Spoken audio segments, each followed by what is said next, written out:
Oh, hey guys, OnTheGame here, back in another video. And for today's video, I figured that I would try something a little bit different actually, something that I've never really done before. And that is kind of like a list sort video. Just something that popped in my head that I thought would be pretty fun to do actually. Today's video, I'm specifically going to be talking about what are, in my opinion, the most underrated games that I've ever played. So I've picked 10 games that I think deserve way more recognition. I decided to pick like more obscure titles in this video, but yeah, pretty much just going to be like a discussion, and yeah, and I'm going to basically give these games the spotlight they deserve, you know, talk about like why I think they're so great and why I think you should play them. So yeah, that's basically just the gist of it, you know. These are in no particular order, by the way. Just got 10 games here, and yeah, so without further ado, let's just get straight into it. So I've got a wide variety of games to show you from multiple different consoles and stuff, and the first one I'm going to show off actually is a PC game, and one that I think you might quite enjoy if you're a fan of like management simulator type games, and that's Legoland for the PC. So this game, as the name will suggest, is basically a game where you make your own virtual Legoland, your own Legoland theme park. If you're a fan of, say, the old school theme park or roller coaster tycoon games, I think you'll definitely enjoy this one. It's basically the same idea, you know, you build your own theme park, you know, you put down different attractions and shops and basically manage your own Legoland. It's essentially like a Lego version of, like I said, theme park or roller coaster tycoon. And yeah, it's a really fun game actually. Even though these kind of like management type of games aren't really my type of thing usually, I do quite enjoy this game. It's a shame that this game isn't available on Steam or anything, or any of like the digital PC storefronts. None of like the really early Lego games are. So if you want to play this yourself, you pretty much have to either find it somewhere online or get an actual physical copy. But yeah, like I said, if you like your theme park management simulator type games, whatever you want to call them, definitely give this one a go, you know, especially if you're into Lego. And yeah, it's quite a chill game. Quite enjoy it. Right, and then at number 9, I've picked Sonic Chaos for the Sega Master System, also available on the Sega Game Gear as well. So when it comes to specifically 2D Sonic games, obviously there's a lot to choose out there, but I would say the one that doesn't really get talked about a whole lot is definitely this one, Sonic Chaos. This is one that is pretty much completely forgotten, although not entirely, because it is always usually on like all the Sonic compilations. Like you could play this on Mega Collection Plus and also Origins Plus as well. So it's not like there isn't a way you can play this game on modern consoles, but still, you never really hear anyone talk about this game, which is a shame, because I personally think this is probably the best of the 8-bit Sonic games specifically. Like out of all the Game Gear and the Master System ones, I think this is probably the best one. Although it isn't without its flaws. I mean, for one, it's a really, really short game. I mean, you could beat the whole thing in like half an hour, which I guess makes sense because it was originally meant for the Sega Game Gear, you know, the portable system, and then later ported to the Sega Master System, which, by the way, this is definitely the best version of the game to play. For the most part, it's basically the same, but on the Master System, you get a way bigger screen resolution, so you get to see like a lot further ahead of you than you would on the Game Gear. Although the Master System versions, aside from like the Wii Virtual Console, never got a re-release. Usually when they re-release Sonic Chaos, it's always the Game Gear version, which I never quite understood. But yeah, still, it's a really good game though. Get to play as Sonic and Tails in this game. And yeah, like I said, it is really short, but still a really good one. You know, if you like your old school Sonic games from this era, I think you might enjoy it. Alright, next we have a game that's quite divisive to a lot of people, and that's Lego Star Wars The Force Awakens. This is not really everyone's favourite, to say the least, when it comes to Lego Star Wars games. It's weird. It's a weird one, actually. It's kind of the black sheep of the franchise, because of course you got the classics, you know, you got the Lego Star Wars 1 and 2 and the complete saga, and then you've also got the Skywalker saga, which came out after this, where they combine all the films into one. But The Force Awakens is kind of an anomaly, because this one's based on just specifically one film. Well, kind of. The beginning of it takes place at the end of Return of the Jedi. It's definitely by no means better than any of the other Lego Star Wars games. Well, I would say, in my opinion, it's probably better, a little bit better than Lego Star Wars 3, I'm sorry I couldn't get into Lego Star Wars 3, probably because I'm just not into the Clone Wars at all. But I think this is a pretty underrated Lego game. You know, a lot of people just write this game off. You know, they just say it's like the worst in the Lego Star Wars series. And I don't really understand why, because I think it was a pretty good game personally. I really enjoyed like some of the new things they added in this game, like the multi-build system where you can build like different things using the same like Lego pieces, and also like the third-person cover mechanics they introduced in this game were pretty cool. You know, kind of made it into like almost like a Gears of War style game at times. And I honestly don't think it's as bad as what people say it is. You know, if you like Lego games, this is definitely one to check out. Skywalker Saga is the better game, but I still think this one's worth a go. You know, I really don't think it's as bad as what people say it is. And then next we have Apocalypse, starring Bruce Willis. Now, this game is very interesting for a whole lot of reasons. This was the game that essentially created Tony Hawk's Pro Skater. If you don't know the backstory behind this, basically, Neversoft, the developers behind Tony Hawk, before they made that, they did a game called Apocalypse, and basically the first Pro Skater was built using the same engine used in this game. In fact, initially the first prototype of Pro Skater 1 actually had like assets from Apocalypse and even used like Bruce Willis's character model as a playable skater. So initially the game started off as Bruce Willis Pro Skater before it became Tony Hawk's Pro Skater. And despite the fact that the game stars Bruce Willis, it's actually not a movie tie-in. It's actually its own original thing. It's basically like a third-person twin-stick shooter where basically you like control the movement of your gun using like the second analog stick. It's one of the early games to take advantage of the DualShock controller for the PS1. I think it's incredibly fun. And the soundtrack in it just slaps. I mean, it's like your typical late 90s like an industrial metal music. It's so sick, man. It's definitely a product of its time, but I love it for that. It's a very over-the-top game. It doesn't take itself too seriously at all. Bruce Willis is constantly spouting like one-liners like he's freaking Duke Nukem or something. And it's a very cheesy game, but it's just dumb fun, you know. I quite enjoy it.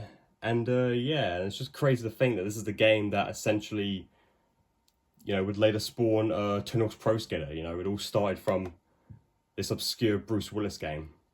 But I mean, it's definitely worth a go if you like twin stick shooters, if you like shooters in general, or if you're just a Tony Hawk fan, you're curious to see where its, you know, origins came from. It's definitely worth a go. Right, and then next we have Far Cry Instincts on the original Xbox. Now, this is a Far Cry game that you pretty much never hear anyone talking about. When people usually think of Far Cry, the first one that comes to mind would usually be like Far Cry 3, 4, 5, 6, you know, like the more recent games. This one never ever gets talked about. And it's probably because like it came out before Far Cry became like kind of a household name. Like this was literally just a year after the first Far Cry on PC. And the franchise was still pretty new, you know, it wasn't like this well-known thing yet. And Instincts is pretty interesting because originally this started off as a port of the first Far Cry onto the Xbox. It was also going to be on PS2 and GameCube as well. But it was ultimately reworked into its own game once they realized that the consoles just weren't capable enough to run the first Far Cry. So they reworked it and it turned into Far Cry Instincts and became its own thing. And but it still takes place in the same universe as the first Far Cry. It got the same main protagonist, Jack Carver. And I believe it takes place on like the same like island. Yeah, it's very similar to the first Far Cry in a lot of regards, but it is very much its own different game. The main thing that's different about this is like the new feral abilities that you get later on, where you basically have like these just insane like animal-like abilities. You can like uppercut guys with like your claws and stuff, and you got like night vision and just like just all like these crazy things. It's a very, very like, compared to the later Far Cries, it's very like out there, you know. There's even like some points where you fight like giant like just mutant enemies. They look like something you've seen like a Doom game or something. Unlike the other Far Cries, it's not really open world. It kind of has the illusion of an open world, but it's a very linear first-person shooter. Like you're mainly just walking down just a straight path most of the time. You're not really like veering off, you know. There's also a expansion to this called Instincts Evolution, which also came out on the original Xbox. And there's also Instincts Predator on the 360, which combines both games into one. And that version is actually backwards compatible on the Xbox Series X. So if you want to play the game on a more modern system, you can do that. You can either buy it digitally or get a physical copy for cheap and pop in your system. So yeah, and I think it's well worth it. You know, if you're curious, you know, if you're a big Far Cry fan and you're curious about, you know, the early days of the series, definitely give Instincts a go. Like I said, it's very different and it's more linear compared to later games, but it's still a good game on its own. It really is. It's worth a go at least. Next is a game that I guarantee none of you have even heard of this before. Pray the Stars Gabby Planet for Nintendo DS. This game is very interesting. I'm not even entirely sure like what genre or what type of game you would even class this. The best way I could describe it is that it's basically a game where you play as like these little monster creatures, and the goal is basically to like, you have like these different little items they have to like try and eat and like pout, and you like get stronger. It's really hard to explain. You just have to like look at the gameplay to understand what I'm talking about. It's a very weird game, but yeah, but essentially you're just like these little monsters and you're just like eating like just houses and just like all sorts, and you get like these power-ups which turns you into like a new form, and you can like eat the other monsters and stuff. And it's an incredibly fun game. I remember this was one of the very first DS games I ever owned, and I just remember like absolutely just loving it, man. It was the first game I ever beaten, like ever. The first game I ever completed. And yeah, I beat it twice actually. I haven't touched it in years, to be honest, but I just have a lot of fond memories with it. And yeah, if you're into like your quirky, like Japanese type of games, I think you might get like, you know, some fun out of this. But like I said, it's one of those things where just like, you kind of just have to play for yourself to really like get it, you know. It's very weird, but it's like somewhat addicting. At least to me it is, you know. It's just, I don't know. I just really enjoyed this game, despite how like wacky it is. But yeah, but this is a game that I just have a lot of nostalgia for. It's probably like my most played DS game actually. Next to Mario Kart DS, like no joke. I played this game a ton when I was a kid. I absolutely loved it. Then next up, we have Call of Duty 2 on the Xbox 360. In my opinion, I think this is honestly, by far, the most underrated Call of Duty game. When people like talk about like, what's a Call of Duty game that didn't get, you know, more appreciation or more love when it came out, like you usually hear people say like, oh, Infinite Warfare or like Black Ops 3 or World War II or something. So some of the more recent games, you know, but you never, ever hear anyone talk about Call of Duty 2. Even in regards to like, you know, talking about what's the best Call of Duty game of all time, you never hear anyone talk about this. In fact, the early Call of Duties, pre-Modern Warfare, pretty much get completely ignored. Like the amount of times I've seen videos of people ranking every Call of Duty game or doing a tier list of every Call of Duty game, and they flat out don't even include the first 3 CODs. They start with Modern Warfare, is ridiculous. Like, people act as if these games just don't exist for some reason, which is a shame, because Call of Duty 2, I honestly think, is up there with some of the all-time greats of the series. Like, up there with Modern Warfare, up there with the first Black Ops, up there with Modern Warfare 2. Like, seriously, this is a phenomenal game. Like, one of the best World War II games in the series, for sure, and is, in my opinion, actually the best World War II COD. Yes, I like it more than World of War. Fight me on that. Yeah, it's just a phenomenal game. I mean, I can't say anything about the multiplayer because I've never played it, but the campaign specifically, it's amazing. It's one of the best World War II campaigns I've ever played in any game. It's really intense, you know, it really captures that, you know, the essence of the war. This is back when Call of Duty actually took itself seriously, and it still holds up incredibly well, even to this day, you know. It still runs at like a nearly flawless 60 FPS. The game still plays just as great as it ever has, you know. It holds up incredibly well, especially for being like a launch game on the 360. And also as well, you could play this on modern consoles. You could play it on the Series X. You could play it on the Xbox One. It's well worth it. If you love Call of Duty, give this game a shot. Honestly, especially if you love the golden era, as it's called, of Call of Duty, you'll love this game. Trust me, you'll absolutely love this game. This game definitely deserves way more recognition. It really does. I get that not a whole lot of people talk about it because most people's first introduction with the series was Call of Duty 4. That's the game that made the series like explode into the mainstream. I get it, but still, I find it just flat out disrespectful that people just completely ignore this game and act like it doesn't exist. Because it is absolutely phenomenal, man. Honestly, give Call of Duty 2 a shot. It is by far one of the best World War II first-person shooters, like, period. And then from one 360 launch title to another, we have Gun. Now, this game is the absolute definition of underrated. This was actually developed by Neversoft, and it's one of the few, like, one-off games they made, like in the 2000s when they were like either doing nothing but Tony Hawk or nothing but Guitar Hero. And then like right in the middle in 2005, they dropped Gun, a third-person open world Western shooter. And this was 5 years before Red Dead Redemption, mind you. Considering this was Neversoft's first attempt at a game like this, they nailed it. I mean, some aspects definitely haven't aged well. I mean, I went back to this game fairly recently. I played the PS2 version. Yeah, some of the controls and stuff are quite clunky now, but for the time, I mean, this was incredible, you know? I mean, this was really like the closest thing to a Western GTA, you know, you had in that generation. Incredibly cinematic as well. That's one thing that, like, I think is still held up incredibly well, is like the cinematics in this game. They're fully like motion captured, and it's just, again, like the cinematography and everything about them, they just look cool. Just really well done. And the gunplay as well is incredibly satisfying. I absolutely love like the quick draw mechanic you have in this game, where you press a button, the game goes into first person, and you can quickly like lock onto enemies and like take them out and in slow motion. It's so sick, man. I absolutely love this game so much. It's a shame that, unlike with Call of Duty 2, you can't play this on any modern console. It's not backwards compatible. It is available on Steam, and it's currently on sale right now. But that's about the only digital distributor that sells this game. Other than that, you pretty much have no choice but to go on like eBay or CX or something. But seriously, give this game a go. It is fucking amazing. If you love Western games, give this a shot. It doesn't have the same polish as like a Red Dead would, but it's still an incredible game. You know, considering like there's not many games like this, like third-person Western games, and considering like how early this was in the genre, yeah, Neversoft did a fantastic job with this, and it's such a shame that this ultimately didn't become a franchise. It was just a one-off thing, because it had so much potential to be this big thing, you know. Definitely a game that deserves a remake for sure. But yeah, I mean, what else can I say? This is an underrated, I would probably say, underrated masterpiece. Play this game now. Like, just stop this video and play this game now. It is fucking amazing.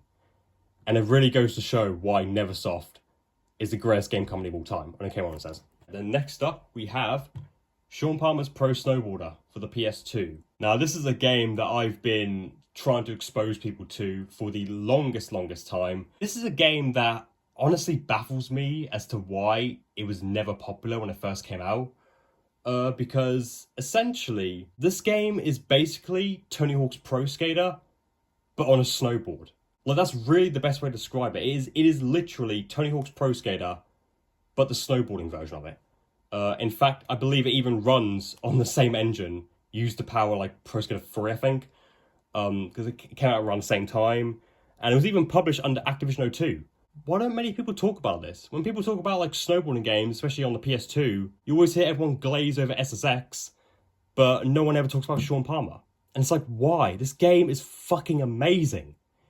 It is amazing, you know, it plays just as good as Tony Hawk, you know, the soundtrack as well. I would go as far to say it's just as good as Tony Hawk, you know, it's just pure 2000s, like, new metal, you know, you've got Static X in there, you've got Power Man 5000, Spine Shank with New Disease, Alien Ant Farm as well, Courage. I don't understand why no one talks about this. It is such a damn good game. If you like Tony Hawk's Pro Skater, you will absolutely love this game. You will absolutely love it. That I can guarantee. Yeah, the trick system's all there. Like, if you've played a ton of Tony Hawk, you feel right at home playing this. It's a phenomenal game. I don't know what else to add. It's just a phenomenal game, and it blows my mind that no one ever talks about this game. Maybe because around this time, there was just like, I don't know, there's too much competition. There was like extreme sports games coming out all the time from different companies and stuff. And this game just ultimately just fell by the wayside, you know, like it just, no one paid any attention to it at the time. In fact, the only real experience that most people will have with Pro Snowboarder is playing the demo in Pro Skater 3. And that's it. Very few people have actually played the full game like I have, which is, it's such a shame, man. It's an amazing game, honestly. Just go play. If you like Tony Hawk, you'll love this game. Simple as that. And then last but not least, for my last pick here, I've actually decided to include two games. They're both from the same series, but I think they both deserve equal amount of recognition. And that is the Freedom Planet games. Freedom Planet 1 and 2. I can say without a shadow of a doubt, these are easily the 2 best indie games I have ever played. Like, these games are phenomenal, absolutely phenomenal. Start with the first game here.